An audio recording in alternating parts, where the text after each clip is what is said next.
टीपू सुल्तान ने अंग्रेजों के साथ युद्ध करते हुए कब वीरगति प्राप्त की? 1799 वीरगति प्राप्त की थी। बुद्ध में वैराग्य भावना किन चार दृश्यों के कारण बलवती हुई? बूढ़ा, रोगी, मृतक और सन्यासी। इन चार दृश्यों के कारण बुद्ध में वैराग्य की भावना जो है वो बलवती हुई। सम्राट अशोक की वह कौन सी पत्नी थी जिसने उसे सबसे ज्यादा प्रभावित किया था? उसका नाम है कारुवाकी। निम्नलिखित में से सबसे प्राचीन राजवंश कौन सा है? सबसे प्राचीन राजवंश जो है वो है मौर्य वंश। अशोक के शिलालेखों को पढ़ने वाला प्रथम अंग्रेज कौन था? सम्राट अशोक जो था उनके शिलालेखों को पढ़ने वाला प्रथम अंग्रेज था जेम्स प्रिंसेप, उनका नाम था। श्रीनगर की स्थापना किस शासक ने की थी? अशोक ने। निम्न में से किसने अपनी राजधानी मुर्शिदाबाद से मुंगेर स्थानांतरित की? उनका नाम है मीर कासिम। किस ग्रंथ में शूद्रों के लिए आर्य शब्द का प्रयोग हुआ है? अर्थशास्त्र। पुरुषपुर निम्नलिखित में से किसका प्राचीन नाम था? पुरुषपुर प्राचीन नाम था पेशावर का। गुप्त काल में सिक्कों का सबसे बड़ा ढेर कहां से प्राप्त हुआ है? बयाना, भरतपुर से सिक्कों का सबसे बड़ा ढेर प्राप्त हुआ है। वेंगी के युद्ध में चोल नरेश करिकाल से पराजित होकर किस शेर राजा ने आत्महत्या कर ली? नेदू नजेरल आदन ये राजा का नाम है। भीमराव अंबेडकर की पढ़ाई लिखाई में किसने सर्वाधिक सहयोग किया? बड़ौदा के महाराजा सयाजीराव गायकवाड़, उन्होंने सर्वाधिक सहयोग भीमराव अंबेडकर को दिया था। महाराष्ट्र में गणपति उत्सव आरंभ करने का श्रेय किसको प्राप्त होता है? बाल गंगाधर तिलक। किस राष्ट्रकूट शासक ने एलोरा के पर्वतों को काटकर प्रसिद्ध कैलाश मंदिर का निर्माण करवाया था? उनका नाम है कृष्ण प्रथम। वेंगी के चालुक्य वंश का संस्थापक कौन था? विष्णुवर्धन। महावीर ने जैन संघ की स्थापना कहां की थी? पावापुरी में की थी। किस विदेशी दूत ने अपने को भागवत घोषित किया था? हेलियोडोरस उनका नाम है।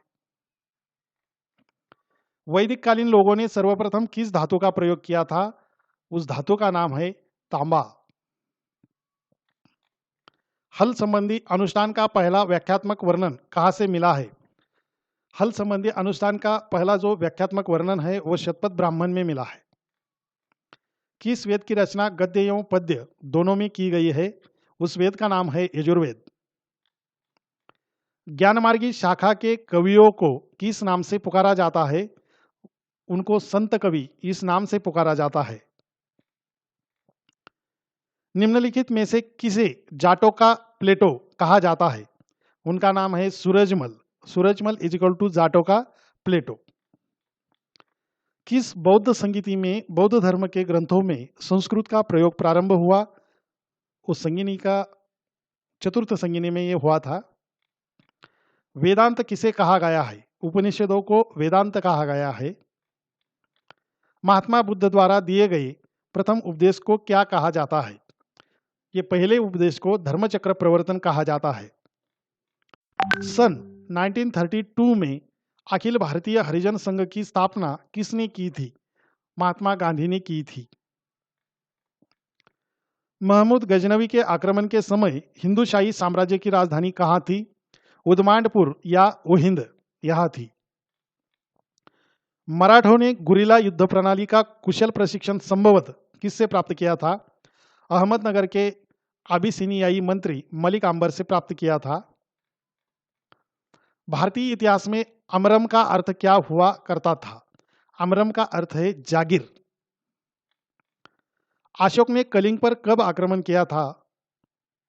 260 ईस्वी सन पूर्व में अशोक ने कलिंग पर आक्रमण किया था। किस भारतीय ने सर्वप्रथम अनिवार्य प्राथमिक शिक्षा लागू करने के लिए सदन में विधेयक प्रस्तुत किया था? उनका नाम है गोपाल कृष्ण गोखले। गोत्र व्यवस्था प्रचलन में कब आई? वैदिक काल में आई। मलिक काफूर को 1000 दिनारी कहा गया था क्योंकि उसे 1000 दिनार में खरीदा गया था करके 1000 दिनारी कहा गया था। हड़प्पा वासियों को निम्नलिखित में से किसका ज्ञान नहीं था? मेहराबों का निर्माण, इसका ज्ञान नहीं था। निम्न में से किस व्यक्ति को बिना ताज का बादशाह कहा जाता है? सुरेंद्रनाथ बनर्जी को बिना ताज का बादशाह कहा जाता है। हड़प्पा काल में तांबे के रथ की खोज हुई थी दैमाबाद में। राजगृह में महावीर स्वामी ने सर्वाधिक निवास किस ऋतु में किया?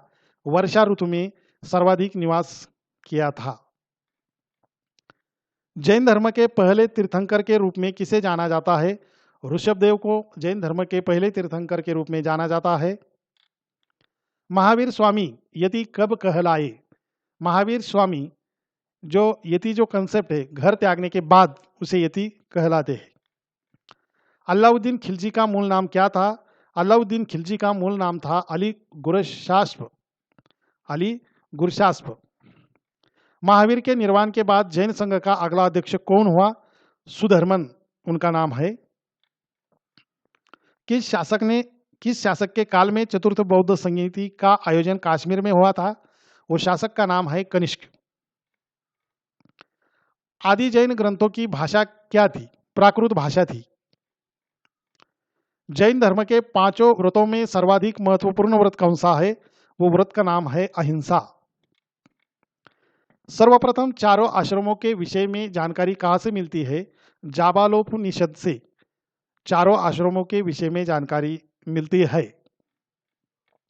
मुस्लिम कानून के 4 स्रोतों में से 3 कुरान, हदीस एवं इजमा है।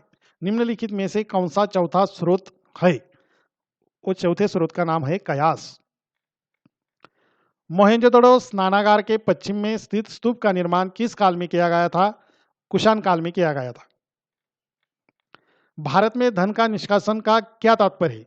जो धन भारत से बाहर जाता था उसके बदले में कुछ भी प्राप्त न होना, इसी को धन का निष्कासन कहा जाता है। इंडिपेंडेंस नामक समाचार पत्र का प्रकाशन किसने प्रारंभ किया था? पंडित मोतीलाल नेहरू ने किया था। अंतिम प्रश्न है, सिंध का बाग या मृतकों का टीला हड़प्पा सभ्यता के किस पुरास्थल को कहा जाता है? मोहेंजोदड़ो जो पुरास्थल है, मोहेंजोदाड़ो को सिंध का बाग या मृतकों का टीला कहा जाता है। दोस्तों, अगर ये वीडियो आपको पसंद आया तो इस वीडियो को लाइक करो, शेयर करो। अगर आपने सीएन स्टडी पॉइंट ये यूट्यूब चैनल सब्सक्राइब किया नहीं होगा तो सब्सक्राइब करके बेल आइकॉन पर प्रेस करो, यानी कि आपको नोटिफिकेशन जो है न्यू वीडियो का वो प्राप्त होगा।